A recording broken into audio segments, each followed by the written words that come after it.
नमस्कार, मैं हूं आपके साथ गजाला परवीन और आप देख रहे हैं नव भारत टाइम्स।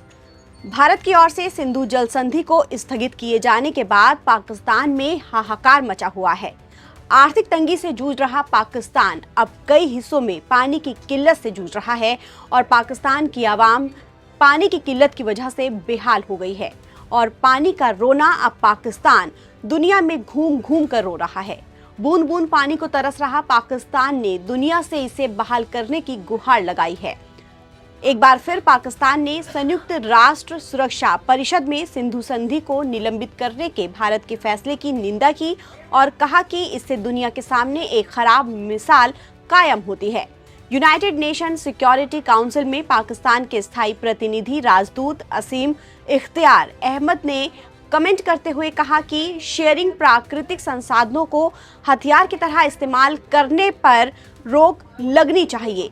इफ्तिखार ने आगे कहा कि सिंधु संधि पर भारत का कदम न सिर्फ यूएनएससी के सभी सदस्य देशों बल्कि पूरे अंतर्राष्ट्रीय समुदाय के लिए गंभीर चिंता का विषय होना चाहिए।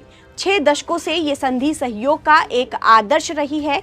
इसने युद्ध के समय भी पाकिस्तान और भारत के बीच सिंधु बेसिन के जल का बंटवारा तय किया है। ऐसे में दुनिया इस संधि को फिर से लागू कराने पर ध्यान दे। पाकिस्तानी प्रतिनिधि यही नहीं रुके, उन्होंने भारत पर आरोप लगाते हुए कहा कि सिंधु समझौते को निलंबित करने का भारत का एक तरफा फैसला संधि की मूल भावना को कमजोर करता है।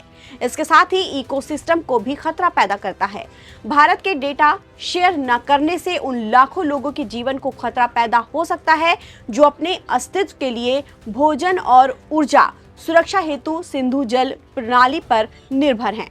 पाकिस्तानी प्रतिनिधि अहमद ने कहा कि ये सिर्फ पाकिस्तान को ही नुकसान नहीं पहुंचाता बल्कि ये अंतर्राष्ट्रीय जल कानून में विश्वास को कमजोर करते हैं।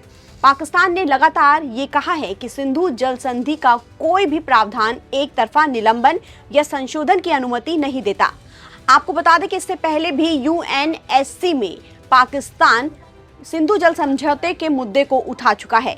इससे पहले एक बार आतंकवाद पर इस मुद्दे पर बात हो रही थी, लेकिन पाकिस्तान सिंधु जल संधि का राग अलाप रहा था।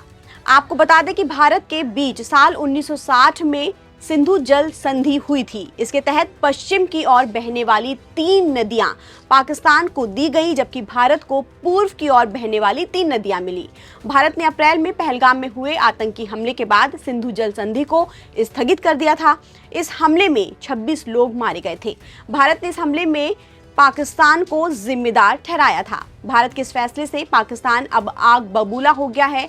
पाकिस्तान के नेताओं ने यहां तक चेतावनी दी है कि अगर भारत ने उसके हिस्से का पानी रोका तो वो इसे युद्ध की कार्रवाई मानेगा। लगातार तीखी प्रतिक्रियाओं के बीच अब पाकिस्तान अंतर्राष्ट्रीय समुदाय से दखल की मांग कर रहा है ताकि सिंधु जल संधि को बहाल किया जा सके और दोनों देशों के बीच तनाव और ना बढ़े। ताज़ा अपडेट के लिए आप बने रहिए नव भारत टाइम्स के साथ।